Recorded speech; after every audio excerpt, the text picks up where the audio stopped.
Imagine you're walking through the world and the sky blackens around you. You start hearing voices scream in the distance. That's when you know a zone-wide event's coming. You better get some friends, you better get some people you don't even know, and you better be prepared for this. One of the most exciting things about Rift is that in addition to all of the static content that people are used to from other games, there's new types of things to do no matter where you go. Whenever you talk about dynamic content, you're talking about individual events that happen throughout the world, but everybody's waiting for that one that ties the entire world together.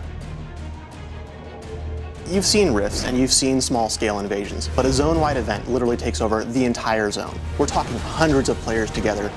And then we have hundreds of NPCs and tons of rifts open. I mean, just the whole sky goes crazy. I mean, just all hell breaks loose. So it is very important for us to listen to our players, and we absolutely do. People said, we'd really love an open grouping system so we can get together in these raids a lot quicker. And that's exactly what we did. When you finally, you reach the biggest things in the game, you see a Colossi, you're not going to think this is a solo encounter, this isn't something I can do alone. You're going to want to run back down, you're going to want to grab everybody you can, you're all going to want to jump on that thing together.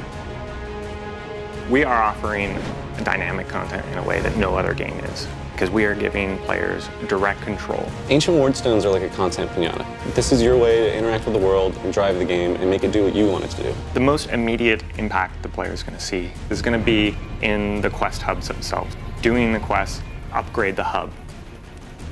By turning on one of the ancient wardstones for your faction, you are turning it off for them. It's a really fun part of the system. You get to go over there, blow up the other guy's wardstone, and then take it for yourself. I get new content, I get new loot. You've hit cap, you've done tons of rifts, you've seen the mechanics of them evolve over time, you've fought back 1,000 invasions and killed every foothold you can see on the map. So what do you do now? What we want you to do is we want you to go find the expert rifts and the raid rifts.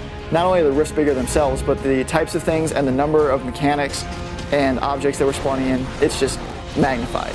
So while we require sort of an elite crew, we also want to make sure that anybody else shows up when they see these things in the world, can help out, can help the fight, can jump in and still get the contribution rewards they've been accustomed to getting.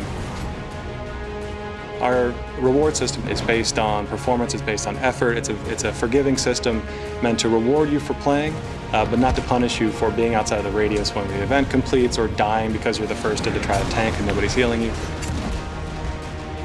The best reward you get out of our dynamic content is the planar focus. And this is essentially an item which has this number of slots associated with it, and you're going to be able to get essences from doing planar content. They can power up abilities you already have or give you new abilities.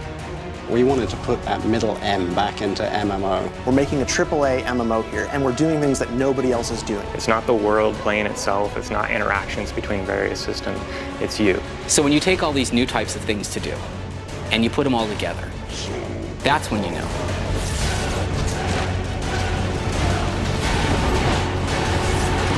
This is Rift.